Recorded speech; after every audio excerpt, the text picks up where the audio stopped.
तो आइए दोस्तों, आईसीआर टेक्नीशियन एग्जाम 2022 के लिए सोशल साइंस का टेस्ट नंबर 15 लगा लेते हैं, जिसमें हम मोस्ट इंपॉर्टेंट एक्सपेक्टेड क्वेश्चन देखने वाले हैं। यहाँ दोस्तों आपको बता दूं कि इस वीडियो के एंड में मैं आपको योर एग्जाम हेल्पर की 20 प्लस स्कोर करने वाली बुक्स के बारे में बताऊंगा। अब करते हैं सेशन शुरू, ताकि जो पहले से जुड़े हुए हैं वो डिस्टर्ब ना हो। पहला क्वेश्चन देखिए, महात्मा गांधी के दांडी मार्च के साथ किस जन आंदोलन की शुरुआत हुई थी? महात्मा गांधी ने जो दांडी मार्च किया था उसके साथ में कौन से जन आंदोलन की शुरुआत हुई थी, ये आपका क्वेश्चन है। तो सही आंसर हो जाएगा दोस्तों, सविनय अवज्ञा आंदोलन की शुरुआत हो गई थी। इसके बारे में मैं कुछ फैक्ट आपको बता देता हूं। दांडी यात्रा अथवा नमक सत्याग्रह की शुरुआत कब हुई थी? 12 मार्च 1930 को। कहां से? साबरमती आश्रम से हुई थी।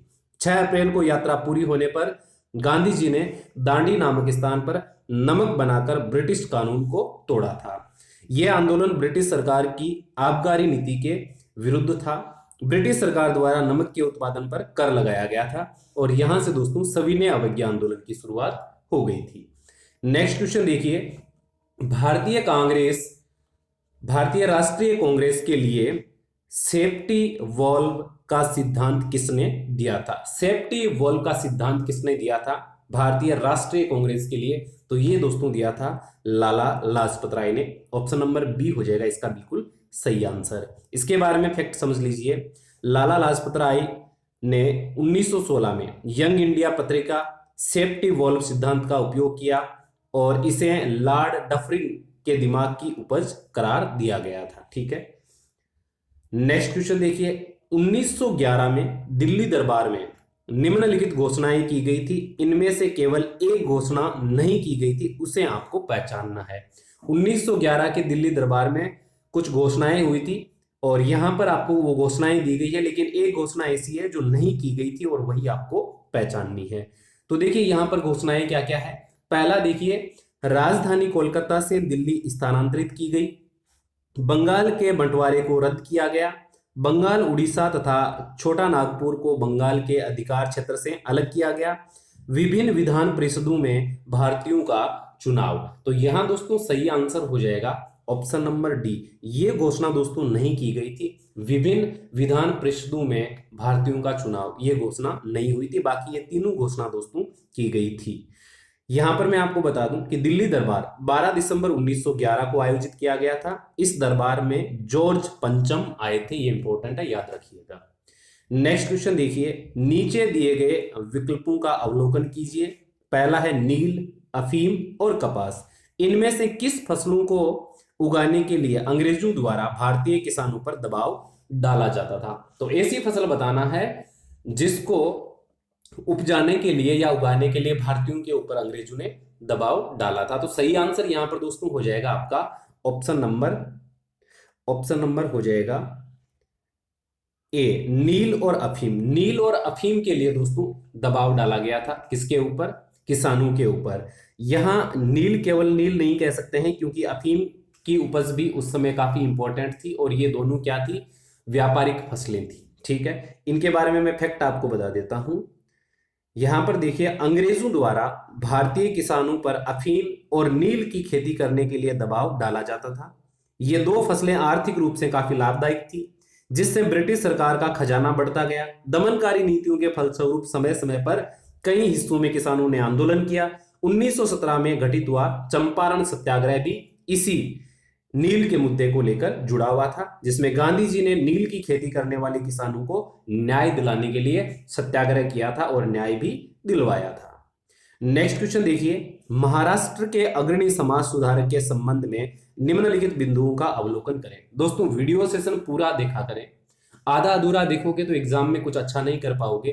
पूरा कंप्लीट वीडियो सेशन देखने के बाद में आप ये भी बताया करें कि आपने कितने सवाल सही किए हैं। तो इसमें देखिए सही आंसर क्या होगा? महाराष्ट्र के अग्रणी समाज सुधारक के संबंध में निम्नलिखित बिंदुओं का अवलोकन करना है। तो बिंदु क्या क्या दिया गया है यहां पर? पहला बिंदु है, इन्हें मराठी भाषा का पहला पत्रकार व संपादक माना जाता है। इन्होंने 1832 में साप्ताहिक पत्रिका बॉम्बे दर्पण व 1840 में दिग्दर्शन शुरू की। बच्चों के लिए इन्होंने इतिहास और गणित की कई पुस्तकें लिखी। ये तीन इंपॉर्टेंट बातें बताई गई है महाराष्ट्र के अग्रणी समाज सुधारक के बारे में। तो ये कौन थे, ये आपसे पूछा गया है। तो यहां दोस्तों सही आंसर क्या हो जाएगा, ऑप्शन नंबर डी। ये दोस्तों थे बाल शास्त्री जांभेकर। इनके बारे में ये तीनों बातें लिखी गई है। इनके बारे में मैं आपको बता दूं, बाल शास्त्री जांभेकर का जन्म हुआ था 6 जनवरी 1812 को महाराष्ट्र के कोंकण क्षेत्र में। उन्हें मराठी पत्रकारिता का पिता कहा जाता है। ये एक इंपॉर्टेंट फैक्ट है, मराठी पत्रकारिता का पिता किसे कहा जाता है, तो बाल शास्त्री जांभेकर को। अपने समाचार पत्र में उन्होंने विधवा, पुनर्विवाह जैसे सामाजिक मुद्दों पर बल दिया था। नेक्स्ट क्वेश्चन देखिए, 1917 में सूरत अधिवेशन में फूट पड़ने के कुछ महीने बाद बाल गंगाधर तिलक को जेल भेजने के संदर्भ में निम्नलिखित कथनों पर विचार कीजिए। तो ये कुछ कथन है सूरत अधिवेशन में फूट पड़ने के कुछ महीने बाद में। 1907 में जो सूरत का अधिवेशन हुआ था, उसके बाद में बाल गंगाधर तिलक को जेल भेजा गया था। तो उसके संबंध में ये कुछ फैक्ट यहां पर दिए गए हैं। तो पहला फैक्ट क्या है, बाल गंगाधर तिलक केसरी समाचार पत्र में क्रांतिकारियों के कार्यों का समर्थन करते थे। उन्होंने बंगाल में हुए एक बम विस्फोटक घटना को देशभक्ति करार दिया था, जिसमें 2 ब्रिटिश महिलाओं की मौत हो गई थी। दूसरा कथन क्या है, तिलक ने बॉम्बे में फैक्ट्री में काम करने वालों को हड़ताल करने के लिए उकसाया था। इनमें से सत्य कथन आपको बताना है। तो यहां पर दोस्तों केवल एक हो जाएगा सही आंसर, केवल पहला ही कथन क्या है इसमें सही है। यहां पर मैं आपको कुछ फैक्ट बता देता हूं। 30 अप्रैल 1908 को बंगाल के मुजफ्फरपुर में प्रफुल्ल चाकी और खुदीराम बोस ने क्या किया था, बम गिराया था ब्रिटिश अधिकारी के ऊपर, लेकिन वो बच गया और 2 ब्रिटिश महिलाओं की इसमें मौत हो गई थी। और इसके बाद में प्रफुल्ल चौकी ने आत्महत्या कर ली और खुदीराम बोस को दोस्तों फांसी हो गई थी, वो शहीद हो गए थे। इसके बाद में तिलक ने समाचार पत्र केसरी में उन क्रांतिकारियों का क्या किया था, समर्थन किया था। और उसी के परिणाम स्वरूप राजद्रोह का मुकदमा लगाकर ब्रिटिश सरकार ने बर्मा में स्थित मांडले जेल में भेज दिया था। किसको भेज दिया था, बाल गंगाधर तिलक को। कितने वर्षों के लिए, 6 वर्षों के लिए। तो इंपॉर्टेंट है, याद रखिएगा। नेक्स्ट क्वेश्चन देखिए, निम्नलिखित में से कौन सा संगठन भारतीय राष्ट्रीय कांग्रेस से पुराना नहीं है। भारतीय राष्ट्रीय कांग्रेस से पुराना नहीं है, इनमें से ऐसा संगठन आपको बताना है। तो सही आंसर क्या हो जाएगा इसका दोस्तों सही आंसर क्या हो जाएगा, ऐसा संगठन जो भारतीय राष्ट्रीय कांग्रेस से पुराना नहीं है, ठीक है। Indian national association, national Indian association, servant of India society, Poona Sarvajanik Sabha. तो सही आंसर इसका क्या हो जाएगा, ऑप्शन नंबर हो जाएगा servant of India society, option number B, ठीक है। नेक्स्ट क्वेश्चन देखिए, निम्नलिखित में गलत कथन को चुनिए। गलत कथन कौन सा, इनमें से गलत कथन आपको छांटना है। तो देखिए पहला कथन क्या दिया हुआ है, राष्ट्रपति के महाभियोग की प्रक्रिया संसद की किसी भी सदन में शुरू की जा सकती है। विंस्टन चर्चिल ने महात्मा गांधी को नगन फकीर कहकर संबोधित किया था। मेगास्थनीज ने मौर्य काल में व्यापक दास्ता का वर्णन किया। तंजौर में स्थित राजराजेश्वरी मंदिर चोला राजा द्वारा बनाया गया था। तो सही कथन इनमें से कौन सा कथन गलत है वो चुनना है। सॉरी, गलत कथन यहां पर हो जाएगा दोस्तों ऑप्शन नंबर सी। ये जो मेगास्थनीज है इसने मौर्य काल में व्यापक दास्ता का वर्णन नहीं किया था। बाकी ये तीनों ही कथन दोस्तों सही है और आपको याद भी रखना है। इसके बारे में दोस्तों मैं आपको बता दूं, मेगास्थनीज यूनानी इतिहासकार था और उसने इंडिका नामक प्रसिद्ध पुस्तक लिखी थी। इस पुस्तक में मौर्यकालीन भारत का इसने विवरण किया था। इस पुस्तक में मेगास्थनीज ने भारत के संदर्भ में कहा था कि यहाँ सभी नागरिक क्या है, स्वतंत्र है, ना कि दास्ता के शिकार है। तो इंपॉर्टेंट है, याद रखिएगा। नेक्स्ट क्वेश्चन देखिए, निम्नलिखित में से किसे बिहार का गांधी कहा जाता है। दोस्तों अगर ये क्वेश्चन आपको अच्छे लगते हैं और मेरा बताने का ढंग अच्छा लगता है तो वीडियो सेशन को लाइक करना बिल्कुल ना भूला करें। अब तक मैंने आपको 15 वीडियो सेशन करवा दिए हैं सोशल साइंस के, 14 वीडियो सेशन मैंने आपको करवा दिए हैं साइंस के। आप ये सभी वीडियो सेशन ICAR टेक्नीशियन की प्लेलिस्ट में जाकर चेकआउट कर सकते हैं। ये प्लेलिस्ट इस वीडियो के एंड में आपको स्क्रीन पर दिखाई देगी। चलिए, यहां पर पूछा गया है बिहार का गांधी किसे कहा जाता है। इंपॉर्टेंट क्वेश्चन है। सही आंसर हो जाएगा डॉक्टर राजेंद्र प्रसाद को दोस्तों बिहार का गांधी कहा जाता है। चंपारण आंदोलन में भी डॉक्टर राजेंद्र प्रसाद एक्टिव थे। यहां पर देखिए डॉक्टर राजेंद्र प्रसाद के बारे में, भारत के वो पहले राष्ट्रपति थे। उनका जन्म 3 दिसंबर 1884 को हुआ था। स्वतंत्रता आंदोलन के दौरान उन्होंने कांग्रेस ज्वाइन किया। वे महात्मा गांधी के क्या थे, अनुयायी थे। अगला क्वेश्चन देखिए, ज्ञान प्रकाश, इंदु प्रकाश और लोक हितवादी पत्रिकाओं की स्थापना महाराष्ट्र के किस समाज सुधारक ने की थी।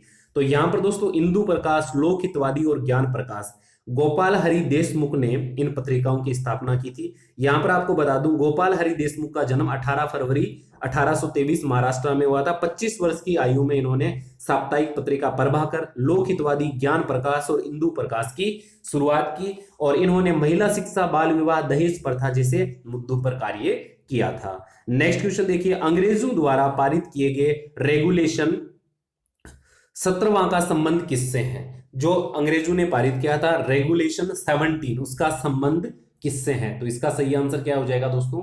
ऑप्शन नंबर ए हो जाएगा, सती प्रथा की समाप्ति। इसके बारे में देखिए, रेगुलेशन 17 के द्वारा सती प्रथा पर ब्रिटिश सरकार द्वारा प्रतिबंध लगाया गया था। इस दौरान Lord William Bentinck governor general बने थे। ठीक है, अगला क्वेश्चन क्या है, 27 मार्च 1668 में ईस्ट इंडिया कंपनी ने बॉम्बे को किससे लीज पर लिया था? ईस्ट इंडिया कंपनी ने बॉम्बे को लीज पर लिया था, तो किससे लीज पर लिया था, ये आपका सवाल है। तो यहां पर सही आंसर क्या हो जाएगा? ईस्ट इंडिया कंपनी ने दोस्तों ब्रिटिश साम्राज्य से 1668 में इसको लीज पर लिया था। 21 मार्च 1668 को चार्ल्स द्वितीय ने 10 पौंड के वार्षिक शुल्क पर बॉम्बे को ब्रिटिश ईस्ट इंडिया कंपनी को स्थानांतरित कर दिया था, मात्र 10 पौंड के वार्षिक शुल्क पर। नेक्स्ट क्वेश्चन देखिए, ब्रिटिश भारत का पहला वित्त मंत्री किसे माना जाता है? उन्होंने द इकोनॉमिस्ट पत्रिका और स्टैंडर्ड चार्टर्ड बैंक की स्थापना की थी। बड़ा इंपॉर्टेंट क्वेश्चन है, तो ये दोस्तों सही आंसर हो जाएगा इसमें आपका ए, जेम्स विल्सन। जेम्स विल्सन ने दोस्तों द इकोनॉमिस्ट पत्रिका और स्टैंडर्ड चार्टर्ड बैंक की स्थापना की थी। वेरी इंपॉर्टेंट है, याद रखिएगा। इसके बारे में मैं आपको और बता देता हूं, जेम्स विल्सन का जन्म 13 जून 1805 को स्कॉटलैंड में हुआ था। उन्होंने 1843 में द इकोनॉमिस्ट पत्रिका शुरू की थी, 1853 में चार्टर्ड बैंक की स्थापना की थी। नेक्स्ट क्वेश्चन देखिए, महात्मा गांधी को केवल एक कांग्रेस का अध्यक्ष चुना गया था, उन्हें किस अधिवेशन का कांग्रेस अध्यक्ष चुना गया था? तो महात्मा गांधी को दोस्तों चुना गया था आपके बेलगाम कांग्रेस अधिवेशन का अध्यक्ष। Option number B is the correct answer. यहां पर दोस्तों कांग्रेस का ये 39वां अधिवेशन कर्नाटक के बेलगाम में 1924 को हुआ था। इस अधिवेशन में गांधी जी को पहली बार कांग्रेस का अध्यक्ष चुना गया था। नेक्स्ट क्वेश्चन है, 1867 में हिंदी को दूसरी आधिकारिक भाषा बनाने की मांग की गई थी, जिस कारण हिंदी उर्दू विवाद उत्पन्न हुआ था। इस परिवर्तन का मुखर विरोधी कौन था? इस परिवर्तन का सबसे बड़ा विरोधी कौन था? तो सही आंसर है Syed Ahmad Khan. Option number A is the correct answer, क्योंकि इसमें हिंदी को दूसरी आधिकारिक भाषा का दर्जा दिलवाना था और हिंदी उर्दू का ये विवाद हो गया था। यहां पर मैं आपको बता दूं, 1867 में ब्रिटिश सरकार ने संयुक्त प्रांत के हिंदू समुदाय की मांग को स्वीकार किया था। हिंदू समुदाय के लोगों ने हिंदी को दूसरी आधिकारिक भाषा बनाने की मांग की थी। नेक्स्ट क्वेश्चन है, राष्ट्रीय विज्ञान इंस्टीट्यूट का नाम बदलकर भारतीय विज्ञान अकादमी कब रखा गया था? यह भी इंपॉर्टेंट क्वेश्चन है। सही आंसर हो जाएगा दोस्तों 1970 में। इसके बारे में मैं आपको फैक्ट बता दूं, भारतीय विज्ञान अकादमी की स्थापना 7 जनवरी 1935 को राष्ट्रीय विज्ञान इंस्टीट्यूट के रूप में की गई थी। इसकी स्थापना लेविस ले फेरमोर ने की थी। यह भी बड़ा इंपॉर्टेंट फैक्ट है। नेक्स्ट क्वेश्चन है, भारतीय राष्ट्रीय कांग्रेस के पहले ब्रिटिश अध्यक्ष कौन बने थे? राष्ट्रीय कांग्रेस के पहले ब्रिटिश अध्यक्ष बने थे George Yule. Option number B is the correct answer. इसके बारे में बता दूं, जॉर्ज यूल को 1888 के भारतीय राष्ट्रीय कांग्रेस के इलाहाबाद अधिवेशन में अध्यक्ष चुना गया था। नेक्स्ट क्वेश्चन है, भारत के पहले भारतीय सिविल सेवा ऑफिसर कौन थे? भारत के पहले भारतीय सिविल सेवा ऑफिसर कौन थे? तो ये दोस्तों थे Satyendra Nath Tagore. Option E is the correct answer. भारतीय सिविल सेवा का आरंभ इंपीरियल सिविल सेवा के नाम से हुआ था। आरंभ में यह परीक्षा केवल लंदन में आयोजित करवाई जाती थी, यह भी आपको याद रखना है। नेक्स्ट क्वेश्चन देखिए, राजनीतिक सुधारों के लिए विरोध शुरू करने का श्रेय किसे दिया जाता है? राजनीतिक सुधारों का विरोध किसने शुरू किया था? तो ये दोस्तों राजा राम मोहन राय ने किया था। ऑप्शन नंबर डी हो जाएगा इसका बिल्कुल सही आंसर। इनके बारे में मैं आपको बता दूं, राजा राम मोहन राय प्रसिद्ध समाज सुधारक के रूप में जाने जाते हैं।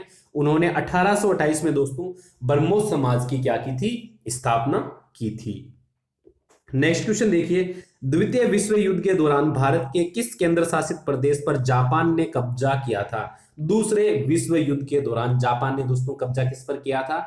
तो जापान ने किया था अंडमान और निकोबार द्वीप समूह पर। ऑप्शन नंबर डी हो जाएगा इसका बिल्कुल सही आंसर। इसके बारे में मैं आपको बता दूं, द्वितीय विश्व युद्ध के दौरान 1942 में जापान ने अंडमान निकोबार द्वीप समूह पर कब्जा किया था, लेकिन 1945 में संसाधनों के अभाव के कारण जापान को अंडमान निकोबार द्वीप को छोड़ना पड़ा था। नेक्स्ट क्वेश्चन है, अलीवाल की लड़ाई किन के बीच में लड़ी गई थी? अलीवाल की जो लड़ाई थी ये किस किस के बीच में हुई थी? तो सही आंसर हो जाएगा दोस्तों ऑप्शन नंबर सी, अंग्रेजों और सिखों के बीच में अलीवाल की ये प्रसिद्ध लड़ाई लड़ी गई थी। इसके बारे में आपको याद रखना है, अलीवाल की लड़ाई 28 जनवरी 1846 अंग्रेजों और सिखों के बीच में लड़ी गई। इस लड़ाई में अंग्रेजों का नेतृत्व हैरी स्मिथ ने किया था और सिखों का नेतृत्व रणजोध सिंह मजीठिया ने किया था। इंपॉर्टेंट है। नेक्स्ट क्वेश्चन देखिए, नोबेल शांति पुरस्कार के लिए महात्मा गांधी का नामांकन कितनी बार किया गया था? नोबेल शांति पुरस्कार के लिए नामांकन महात्मा गांधी का दोस्तों 5 बार किया गया था। Option C is the correct answer. Nobel शांति पुरस्कार के लिए महात्मा गांधी का नामांकन 1937 में 1948 के बीच 5 बार किया गया, परंतु उन्हें नोबेल शांति पुरस्कार प्रदान नहीं किया गया था, यह आपको याद रखना है। नेक्स्ट क्वेश्चन है, हिंदू और मुस्लिम दोनों से मिलकर भारत बनता है। ये भारत की दो आंखें हैं, एक को नुकसान होने पर दूसरे को भी नुकसान होता है। यह कथन किसके द्वारा कहा गया? बड़ा इंपॉर्टेंट कथन है, ये किसने कहा था? ये आपका सवाल है। तो सही आंसर हो जाएगा दोस्तों सर सैयद अहमद खान ने ये कथन कहा था कि हिंदू और मुसलमान भारत है और भारत की ये दो आंखें हैं। यहां पर मैं आपको बता दूं, सैयद अहमद खान का जन्म 17 अक्टूबर 1817 को दिल्ली में हुआ था। ये प्रसिद्ध इस्लामिक समाज सुधारक थे और इन्होंने अलीगढ़ मुस्लिम यूनिवर्सिटी की स्थापना की थी। इंपॉर्टेंट फैक्ट है, नोट कर लीजिएगा। नेक्स्ट क्वेश्चन देखिए, म्यांमार में हिंसा के बाद सायासान विद्रोह निम्नलिखित में से किसके कारण हुआ था? सायासान का जो विद्रोह है ये दोस्तों किसके कारण हुआ था? ये आपका हुआ था साइमन कमीशन के कारण। Option number B is the correct answer. इसके बारे में मैं बता दूं, बर्मा विद्रोह 1930-32 में सायासान के नेतृत्व में हुआ। 2 साल तक चले इस आंदोलन में हजारों से ज्यादा लोग मारे गए थे, 1000 से ज्यादा लोग। अंत में इस आंदोलन के नेता सायासान को भी फांसी पर चढ़ाया गया था। नेक्स्ट क्वेश्चन है, मॉन्टेग्यू चेम्सफोर्ड सुधारों के कारण भारत में निम्नलिखित में से किसकी शुरुआत हुई थी? इस सुधार के कारण किसकी शुरुआत हो गई थी भारत में? द्वैध शासन प्रणाली की भारत में शुरुआत हो गई थी मॉन्टेग्यू चेम्सफोर्ड सुधार से।